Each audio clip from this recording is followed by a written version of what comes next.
All right, I'm going to open up the room now.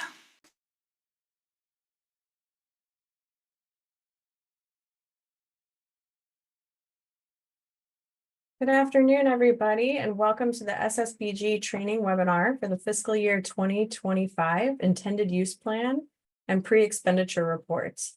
Today's session will include a variety of topics, and I wanted to share that we are recording the session, which will be available for you after we conclude today. We're going to get started with some team introductions in just a moment.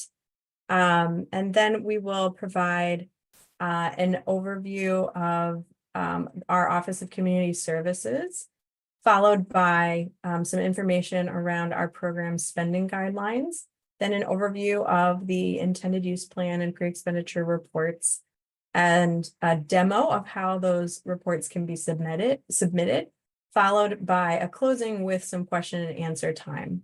Throughout today's webinar, please feel free to include your questions and comments in the chat, and we will be happy to come to those at the end of the session. And again, the webinar is being recorded, and we will make it available to you on the portal after we conclude today. So we're looking forward to a lively discussion. I would love to hand it at this point over to Sharice Johnson. Sharice? Thank you, Beth. And I want to say good afternoon to SSBG state and territory grant recipients. I'm Sharice Johnson, the Division Director for the Division of Social Services, and I serve as the Acting Director for SSBG and the Consolidated Block Grant. I am so proud and so pleased to be a part of this network and look forward to learning more about the states and the territories and the wonderful work you're doing to carry out the functions of SSBG. On behalf of the Office of Community Services under the leadership of Dr. Howard, we're here to support you. We're here to provide you with the best information possible for you to be successful in the state to meet the needs across your states.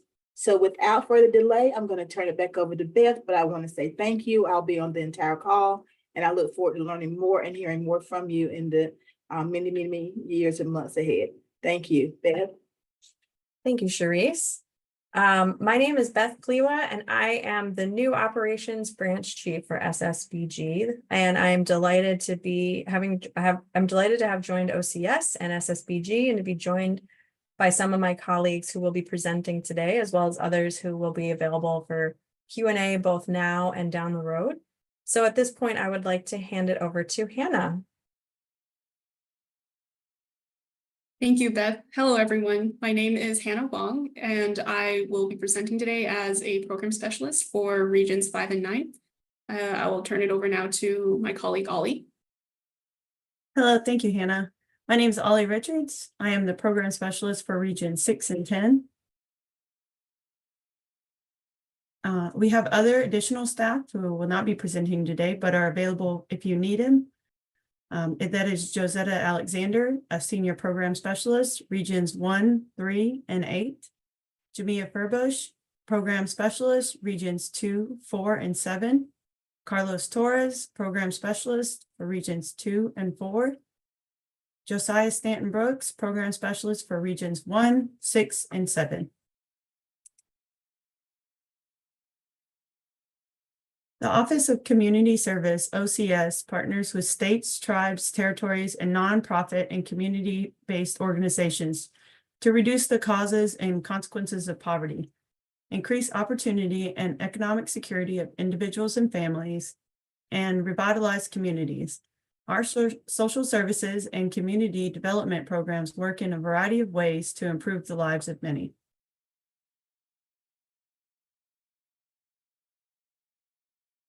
OCS funded programs are vital in addressing persistent poverty and pervasive disparities and inequities. To achieve our vision, OCS has established overarching priorities. These priorities are to administer high-quality programs that reach those most in need, to lift up voices from the field, implement cross-cutting initiatives, amplify connections to administer priorities, to ensure our goals are achieved across programs. The Divisions of Social Services administers two programs. SSBG and CBG are programs which share the same reporting. The SSBG has 57 grant recipients, which include 50 states, the Districts of Columbia, Commonwealth of Puerto Rico, and the Territories of Guam, American Samoa, and the Virgin Islands, and the Northern Mariana Islands. The Consolidated Block Grant, CBG, programs include Low Income Home Energy Assistance Program, LIHEAP, Child Welfare Grants, Community Service Block Grants, Children's Justice Grant, Protection and Advocacy for Individuals with Disabilities, Family Violence Prevention Grants, Child Abuse Prevention and Treatment Act grants, among others. I will now turn it over to Hannah. Thanks so much, Ali. So I will provide a quick overview of the purpose of the Social Services Block Grant. SSBG aims to support social services directed toward a set of goals that we refer to as the 5 statutory goals. These are achieving or maintaining economic self-support, achieving or maintaining self-sufficiency, preventing or remedying neglect, abuse, or exploitation, preventing or reducing inappropriate institutional care, and securing referral or admission for institutional care when appropriate. All allowable costs under SSBG and the Consolidated Block Grant must address one or more of these statutory goals. SSBG regulations have also established 29 SSBG service categories through which states and territories may report total SSBG expenditures and recipients. OCS has further grouped the 29 SSBG service categories into 8 SSBG high-level service areas, or HLSAs, to facilitate the evaluation and analysis of data related to services and impact.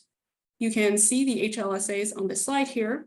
They are child welfare/youth at risk, counseling and support, daycare for children, health and well-being, self-sufficiency, special services for the disabled, vulnerable and elderly adults, and additional support services.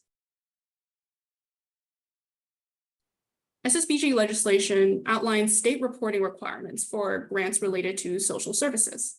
Before a state or territory can spend the payments that they receive, they must report on the intended use of those payments through the intended use plan, or IUP. This includes details about the types of activities to be supported through the grants and the categories or characteristics of the individuals to be served. The deadline this year to submit your fiscal year 2025 IUP and pre-expenditure report is September 1st, 2024, assuming you are following the federal fiscal year calendar. When submitting the IUP, which is a PDF document, each grant recipient must also submit several appendices, which I will discuss on our next slide. The pre-expenditure report, however, is a form that you complete within the SSBG portal itself, and no additional attachments or appendices are required to accompany the pre-expenditure report. So I will very quickly go over the intended use plan. The IUP is intended as a narrative description of the programs and services that grant recipients will fund through SSBG and CBG. This IUP is created annually before the start of each fiscal year and must be updated if any significant changes are made to the intended use of the funds during the fiscal year. For territories utilizing CBG, the IUP should also include a list of grants that will be consolidated, as well as the amounts that will be consolidated under the administration of SSBG. The IUP is required to be made public for the purposes of comment each year. The IUP, as I stated before, is a PDF document that has 4 sections to be completed and uploaded to the SSBG portal.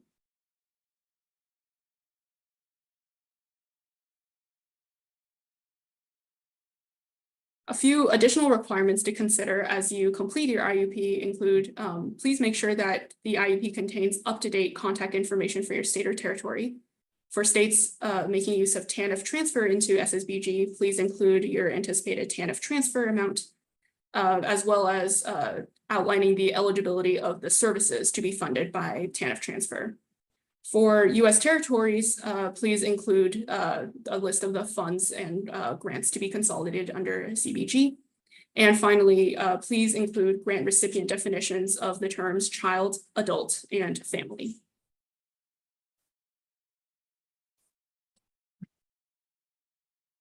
As I mentioned earlier, there are several appendices to be included when submitting your IUP. I have made note of the appendices on this slide. Please make sure, or please note that these certifications that are required for Appendix B can be found on the SSBG portal under the Intended Use Plans and Certifications folder.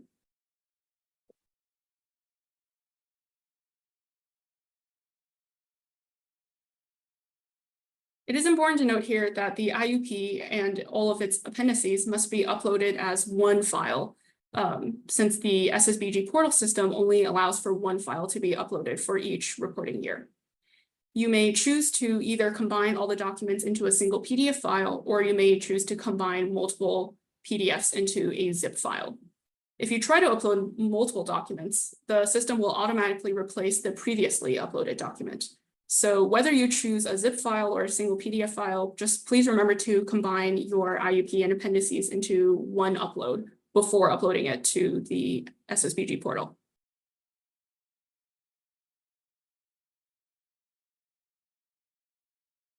The second half of your SSBG funding application for the fiscal year is the pre-expenditure report. The pre-expenditure report is a companion document to the intended use plan, and it provides the anticipated expenditures and numbers of recipients that correspond to the services described in the IUP. The pre-expenditure report is also created annually, and it is a form that is filled out within the SSBG portal, submitted along with the IUP on or before September 1st, 2024. Together, the IUP and pre-expenditure report effectively comprise your SSBG funding application for your grant recipients program office.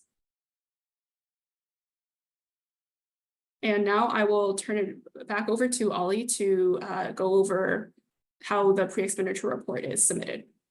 Thank you, Hannah. The fourth information memorandum that was published by OCS in June 2007 for SSBG outlined 2 performance measures for SSBG, while maintaining SSBG's flexibility as a block grant. The first performance measure strongly encourages states to limit their administrative costs to no more than 9%, so that resources are primarily directed to services. The second performance measure provides OCS an opportunity to compare planned spending to actual spending. In other words, the expenditure reported via the pre-expenditure report are compared to the expenditures reported in the post-expenditure report. OCS encourages each state to update their pre-expenditure report if any significant changes are made to intended expenditures during the fiscal year. Once you submit your report and changes are needed, please reach out to your program specialist. Here are points for grant recipients to consider when completing IUP and pre-expenditure reports. Service category match. Ensure that the service categories listed in your IUP align with those in your pre-expenditure report, and verify consistencies to avoid discrepancies. Expenditures and recipient alignment. Please confirm that the service categories in the expenditure section of your pre-expenditure report match the recipients mentioned. Consistency between these sections is crucial for accurate reporting. Child-only and adult-only categories. If you have child-only service categories, ensure that they correspond only to child recipients. Similarly, adult-only service categories should have adult recipients exclusively. Please provide explanations if exceptions exist. Include carryover, TANF transfer, and the CBG information. Incorporate details related to carryover funds, temporary assistance for needy families or TANF transfers, and the consolidated block grant, CBG, in your report. These elements contribute to a comprehensive overview. Remember to maintain clarity and accuracy throughout your reports. As a reminder, please remember to include carryover if you reported funds to be carried over in your previous post-expenditure report, or include an explanation to provide clarity if needed. On this slide, we have included essential resources for your convenience. Please feel free to use them as you work on your IUP and pre-expenditure reports. Thank you. I will now turn it over to Zachary of our WRMA technical support team. Thank you very much. So I'll be walking you through a demo of the submission of your intended use plans and pre-expenditure reports on the website. Let's work on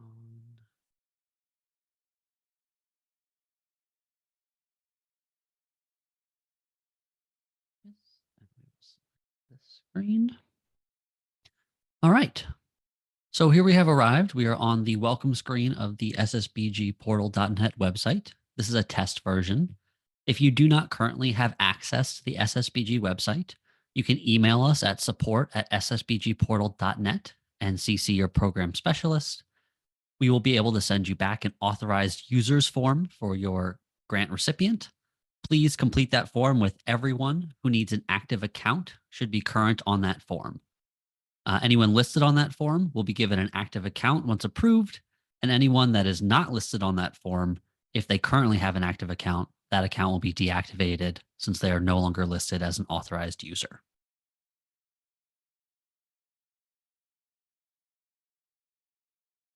On our website, there are a few important places that you can go. We'll start with just the resources section briefly. If you click the resources link and view resources, you'll be able to select the folder that contains things like the forms, user guides, and webinar recordings, as well as a section that contains the IUP form, PDF form for download, and that authorized users form as well. These are example resources. The next most important place is going to be your forms dropdown, where you'll be able to select which report you're going to be submitting. So if we first take a look at our intended use plan, we're going to select what year we're submitting this report for. So we'll select 2025 for this example. And here we're with a screen where we're able to upload one file as our intended use plan submission. An important note is that you are only able to upload one file for your intended use plan submission, but you may have noted that there were several documents mentioned. So ways you can handle that are to, one, combine all of those documents into a single PDF document, making sure that that IUP form is still form fillable, and then submit that as your one file. Or a usual alternative that you can take is to create a zipped file of all of the, a zipped folder of all the files that you need. So for example, you have your intended use plan form, as well as your signed certifications as part of your appendices, and maybe your evidence of public notice and the other required documents. You can take all of these files, place them into a folder, and I'm going to right-click this folder in order to compress it to a zip file. And you'll see it creates this nice zipped up folder for us. So we can submit this as our one file. And so you're able to click this button to go choose this file, but you're also able to drag and drop if you so wish. So here we'll just select this file for our upload and we'll click save. Now for the intended use plan, the save button isn't nearly as important because there's nothing else to be done. You don't actually have to click the save button to begin with. If you're certain of your file upload, you can just go ahead and click the submit button. Okay. So now that we've saved it, we know that our file is in here. We'll go ahead and just hit the submit. Give that a moment. And after we've confirmed our submission with that yes button, it will notify the support team and your status will be updated to review in process, which means that it is now on an OCS program specialist to take a look at those files and either accept them and change the status to accepted, for which you will receive an email notification, or you will receive an email notification of resubmission requested. And then your program specialist will follow up with you directly to let you know what parts of that submission they would like to see explained or changed, or whatever the issue may be. Please let me know if there are any questions in the chat or the Q&A as we go. You're free to go ahead and type those in. I'd be happy to answer them if there are any questions about the intended use plan or zipping up files into folders. Remember that each time you upload a new file, until you actually hit the submit button, it will replace the previous file that you submitted. So you cannot upload documents one at a time. you have to put them all together into one upload. All right. We will go ahead and keep moving forward. So from the forms dropdown, we'll select the pre-expenditure report. Give that a moment to load up. At the top, we'll see the same type of drop-down selector for the year. So we'll go ahead and make sure we select the correct year once that form comes up.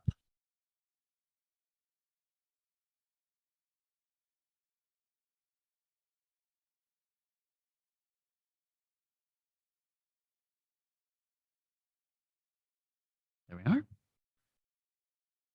are. So for our purposes of demonstration, I think the 2024 version is fine here, although I guess we are currently doing the 2025.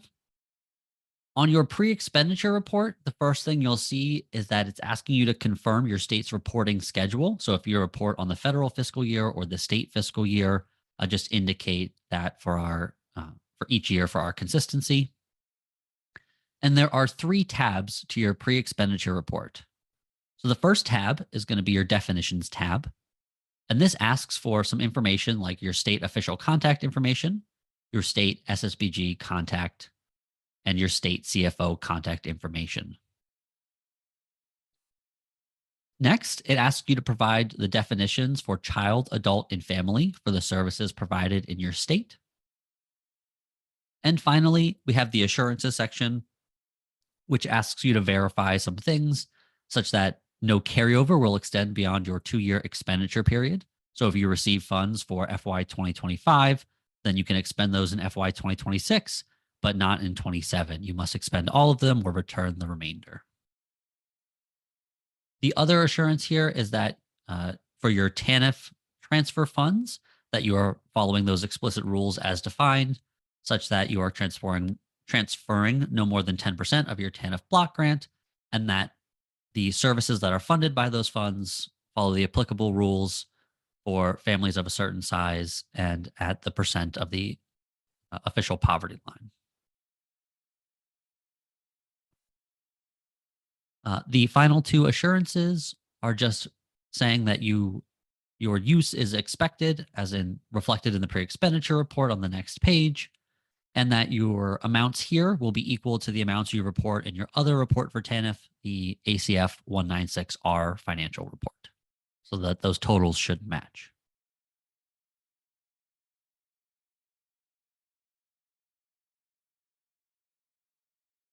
The next tab that we have is going to be the start of our kind of grid on our expenditures tab.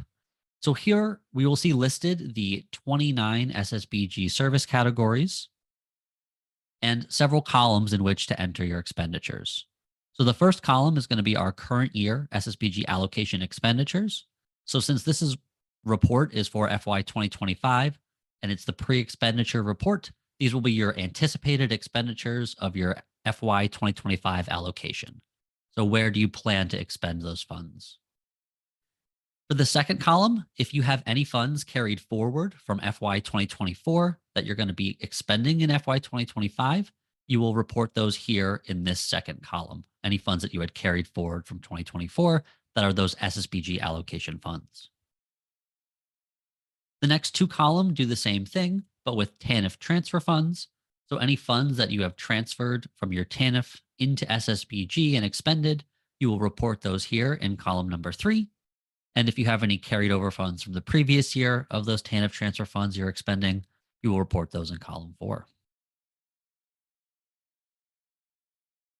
Finally, the last column is expenditures of all other federal, state, and local funds. So if you spent $500,000 for adoption services of SSBG funds, but in total, your state may have spent $3.5 million of non-SSBG funds for adoption services. You only need to enter an amount for other federal, state, and local funds for services for which there are actual SSBG or TANF transfer fund expenditures. So if you have 0,000, you can leave this last column blank. You do not need to report those funds if there are no SSBG funds being spent alongside them. Our final columns are to indicate if the provision of services were through a public or private entity or both. and to ensure that you have actually completed that final column, check to make sure that your other federal, state, and local funds are accurately reported in this column here. If we scroll down, we'll see that towards the bottom, we have line 30, which is an automatic totaling line for the sum of expenditures for your services. And then line 31 asks for your administrative costs, which is part of that administrative cost performance measure for 9% or less.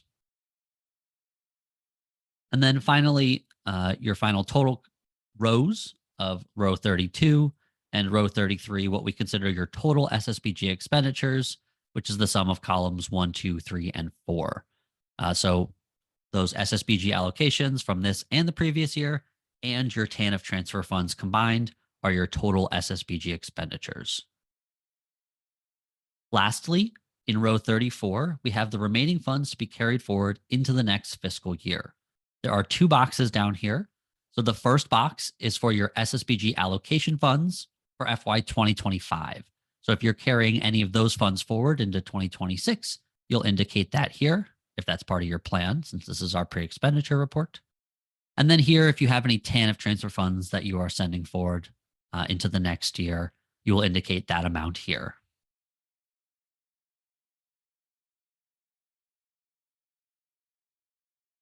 If you have any funds in line 29 for other services, we will ask that you please list those other services in this box down below. So to the best of your ability, please list out what those other services are that are included in those costs.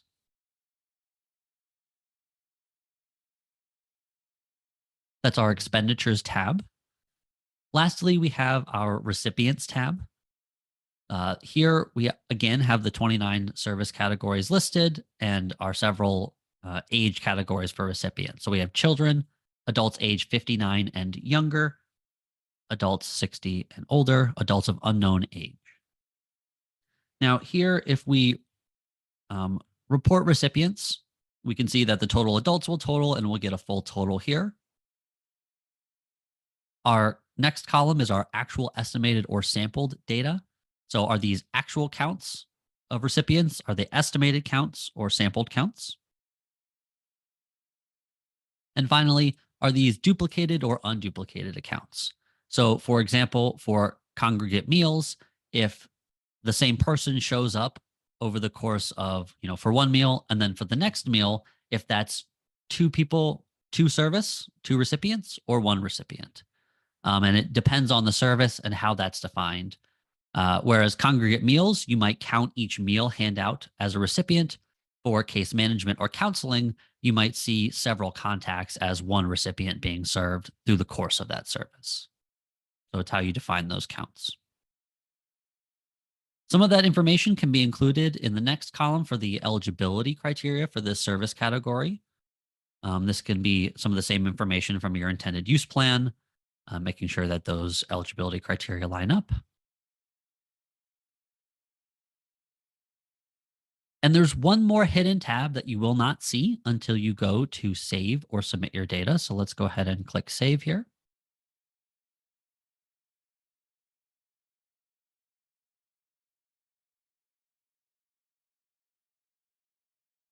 Oh, maybe we'll try for the submit one.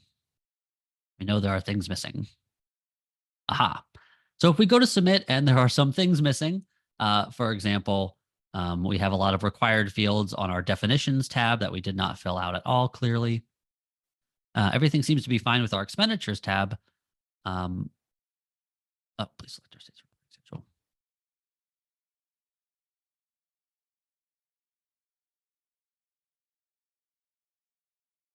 Okay. So my example at the moment is not prepared, but if you submit, you will see several either errors in a red box, or you will see a yellow box that has some validation flags or flaws. And what you will see is there will be, perhaps this only appears on the post-expenditure report, I'm sorry.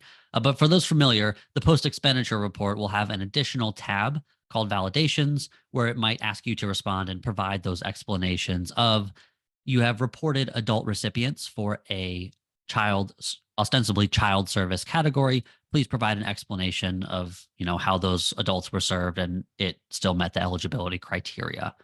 That validation in that question will only appear on the post-expenditure report when you go to submit, for example, data for like daycare for adults or children, and you have adults or children in the other category.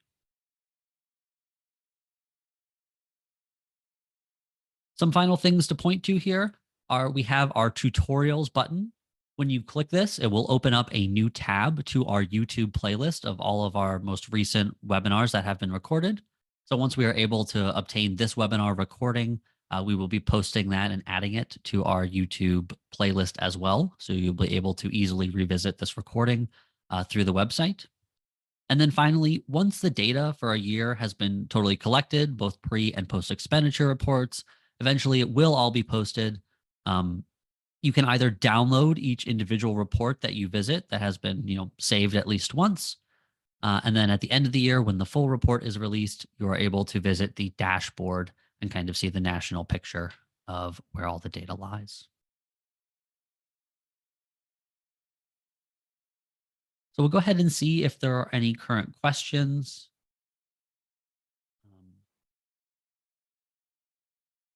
Let's see. I see there's 2 in the Q&A. Let's see.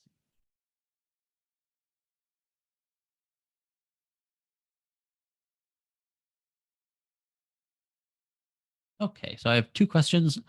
So number 1 is, am I able to show where to find the intended use plans and certifications folder? And so this will be, and unfortunately they're not named the same here, but it will be a type on the resources page. You will clearly see that as one of the indicated folders. Since this is the test website, they haven't been named the same at the moment. But that is where you will find, again, the user guide, as well as the authorized users forms, a blank version of the intended use plan, the 4 certifications that are required. All of those items are available in those resources folders.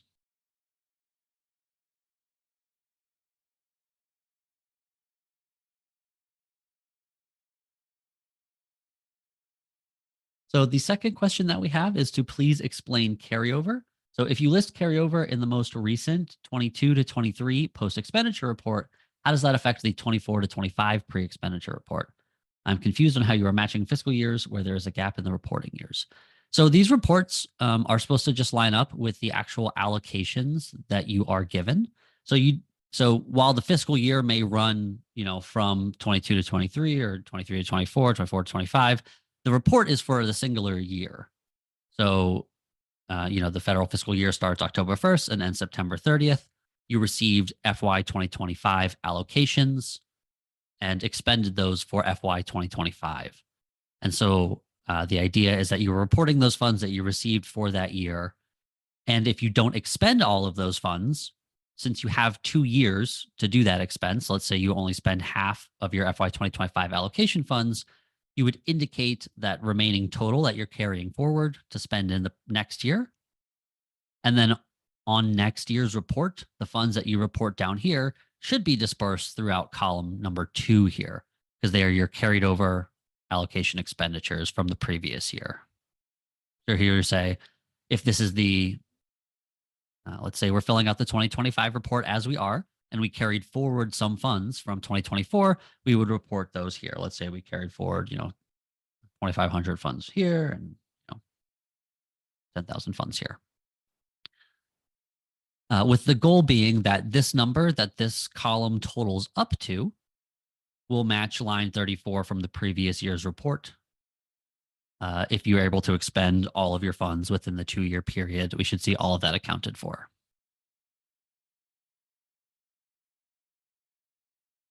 Please let me know if that doesn't answer your question or if there are any other questions.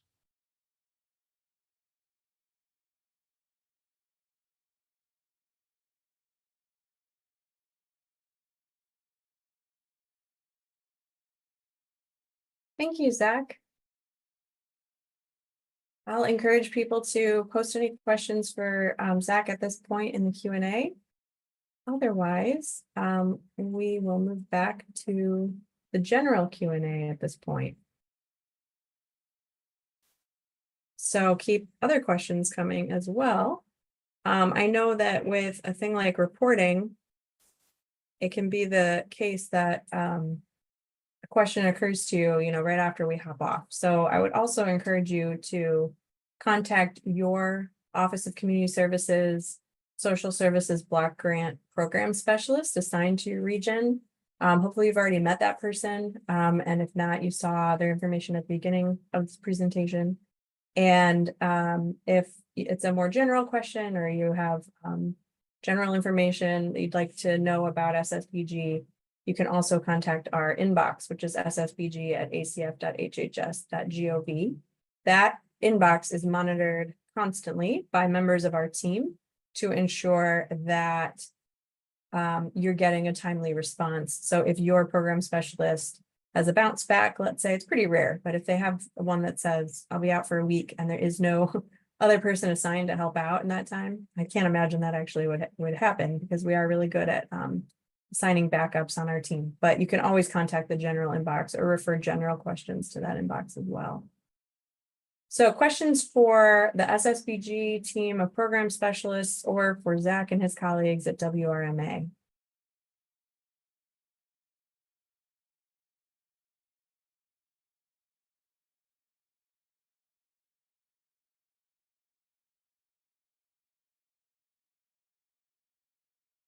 Our next question, I think, is a little bit of a compliment, which is, who created the slideshow? It's a very nice presentation. Thank you so much. That was a team effort from the entire SSBG team. And of course, WRMA led you through the portal side of the demo there, but I appreciate that. Other questions or comments?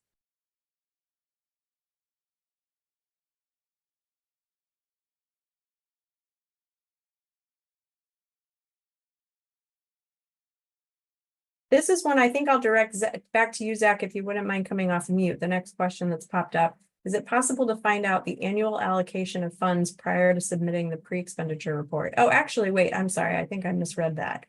I would love to have maybe Hannah come off mute. This is, I think, related to allocations that we would have from Congress directing to the grant recipients. We do receive that information. And how does that process work? Do you recall from last fall, Hannah? And if not, we can look that up and prepare a full response. I mean, essentially the answer is no, you cannot have information about like the annual allocation of funds for the upcoming fiscal year prior to submitting the pre-expenditure report. That is not information we ourselves have, because the annual allocation of funds for SSBG is determined by Congress, as Beth mentioned. And so you can usually look to the previous year or previous years allocations as a sort of guide, and use that to inform how you fill out and submit the pre-expenditure report. But the actual allocation itself will come like at a later date, and we communicate that to you through our notices of awards and communications like that. Yeah, thank you, Hannah. So what I had originally thought was, we will know quarters 2, 3, and 4 amounts based on the first round of the first award that is sent out, but we actually don't know always what the Hill will provide until it is provided. And our reporting requires that that this process take place before the allocations are determined. And of course, a continuing resolution impacts the speed with which we can release the funds as well. So we might end up in a situation where we're in the dark for a little bit longer than normal if Congress does not pass a budget before October 1st, which traditionally, for the last several decades has been the case, that we have at least a short-term continuing resolution. Other questions at this point?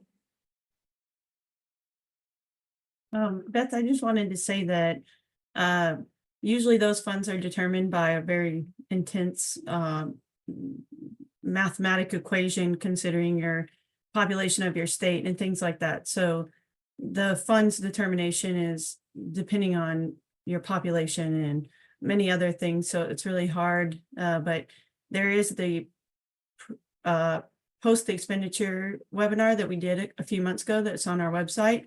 That explains the math behind it if you did want to try to do the math yourself, but Thank you for that, Ollie. That's great. And thank you, I think it's Paulia, for your comment.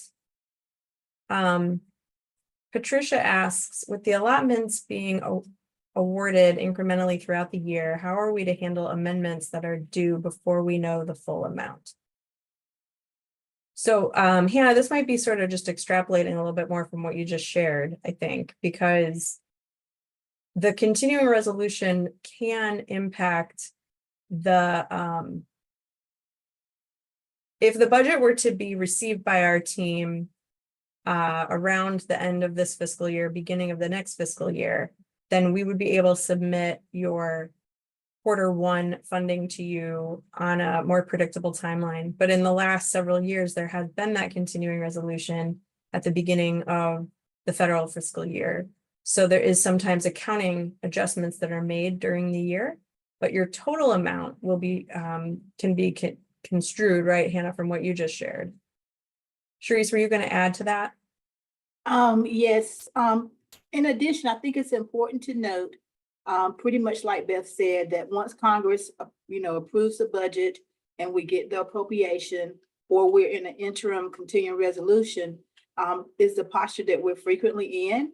And what the federal government does, as well as what we're encouraging you to do, is use the information from the prior year to do a guesstimate of how much the funding will be if there has not been a final budget approved by October 1st of each year. And you use that as a guide. The federal government does the same thing. Often we're instructed by Congress to base our planning for the first quarter of the new year based on prior year funding. And so we're saying the same thing to you, state and territories, based on prior year funding, especially in that first quarter of the new fiscal year, that you will use that as your guide. As funding is released in subsequent installments or in subsequent funding awards, then you'll be better able to get a gauge of how much money you have available. But until Congress has a fortified budget, we just base everything based on the prior year.